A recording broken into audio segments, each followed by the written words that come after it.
don't know. Do you want to now reveal the book? Yeah. So it's interesting. You say from cut to cut.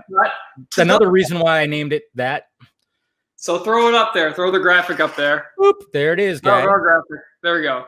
So I've been writing a novel, and people may be asking, hey, why are we just talking about a random book Justin wrote? It's not a random book I wrote. Read the back of the book, and let's see if anyone can hear. So this is the blurb that I intend to have on the back of the book.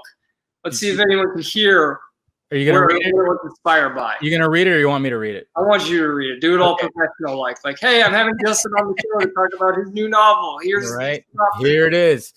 Okay, so the blurb right here, it says, adapting Alliance was a lifelong dream that Sean Ryder, first off, Sean Ryder, had you come up with that name because Ryder Strong played Sean from Boy Meets World?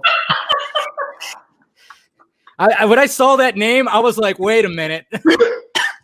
Was that it? Was that inspired by that?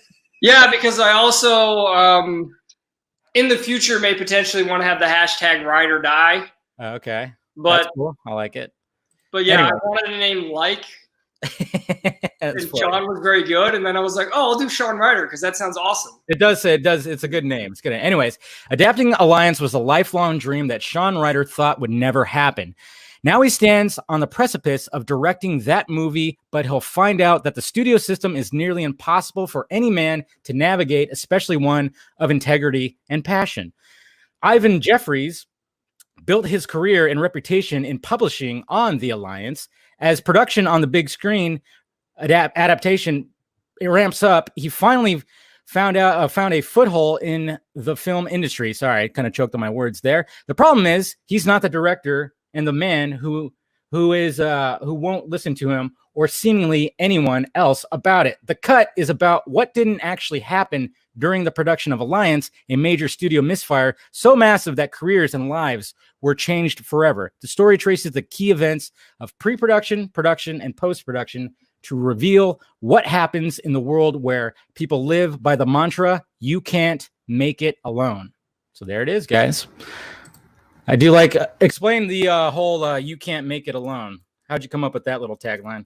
Okay, so if anyone hasn't figured out, this is based on a true story, right? Based on, because we don't know what actually happened, and we'll never know what actually happened, but there are things that are said, and it's based on this. So this is not a true story.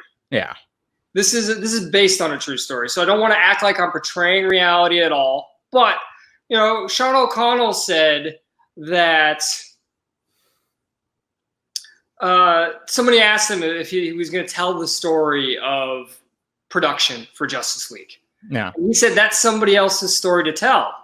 And I was like, oh, that's my story to tell.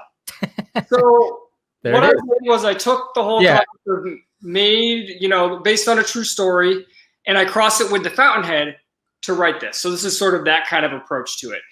Do you have to be an objectivist to like it? No, not at all. You don't have to. This is not objectivist in any way besides the sense that I am and I have my ideas I believe in here.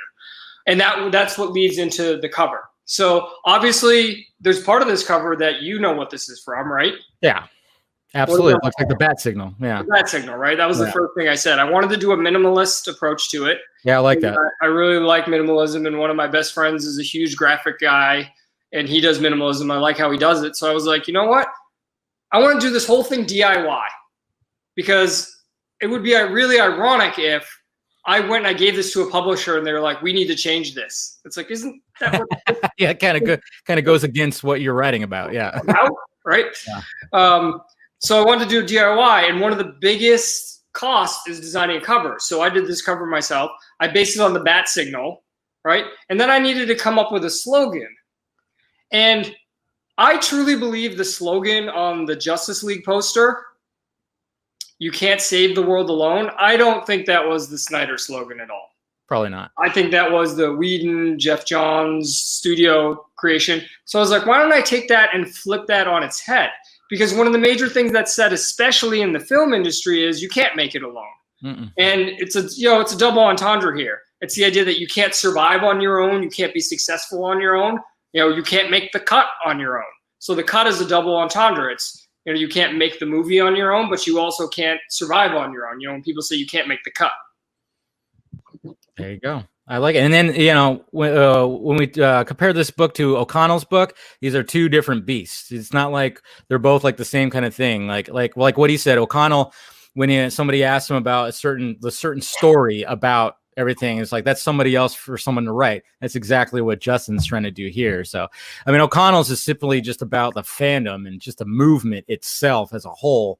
But this right here is just, like you said, based on a true story, but of course, fictional characters and everything like that. So, right, I want to be clear about that. Yeah. So, not that I'm afraid of getting sued or anything, because I'm not, but I want to be clear about the intent when I say based on a true story. I'm not interested in, and this is something I share with Snyder, and that's why I'm a fan of him. I'm not interested in documenting reality. That has no interest in me. I'm interested in taking, reality and what makes it awesome and what makes it terrible. Yeah. And if anyone knows, I'm paraphrasing a Snyder quote here, who he's actually paraphrasing the Romantic Manifesto. But I'm interested in taking what's awesome and what's terrible about it and showing that and exaggerating it and creating based upon that, not just recreating what happened. So it's not going to be a straight like, this is what happens when you're making a movie. Because honestly, if you've ever been on a set, like a 13-hour day is not interesting. Boring, yeah. Right. What I did was I took pre-production, production, and post-production, and I found out what the major events were and what had to be linked in there. And I lined those up. And then I said in between there, how do I get in between there? And what are the characters and what are the beats I need to tell this story from the perspective to show what happens psychologically, philosophically, emotionally in order to get to what happened. Yeah, that's pretty cool. How long have you been working on it? So this actually, I mean, that's a tough question because it came together pretty quickly because of quarantine, obviously. It's funny because when quarantine first started, people were like, don't feel a lot of pressure to be in good shape and write the great American novel when you leave quarantine. I was like, yeah, I don't think like that. And then in the morning, I was doing 3 sets of 50 push-ups, sit-ups, and chin-ups, and at night. And then I ended up writing a novel. So there you go. So the actual physical writing was, March to June. And still in the phase of there are beta readers right now and there might be edits there, but I'm pretty satisfied with it. But how long have I actually been writing it? I mean, how long have I been a Zack Snyder fan? I mean, I couldn't have written it if I wasn't a fan of all this, if I wasn't involved in this. So this is really years in the making. That's why it was able to come so easily. It's not like I was like, I'm going to write in a story about a zookeeper, and then I had to go research being a zookeeper and everything, right? It's all the research was basically already done in a way.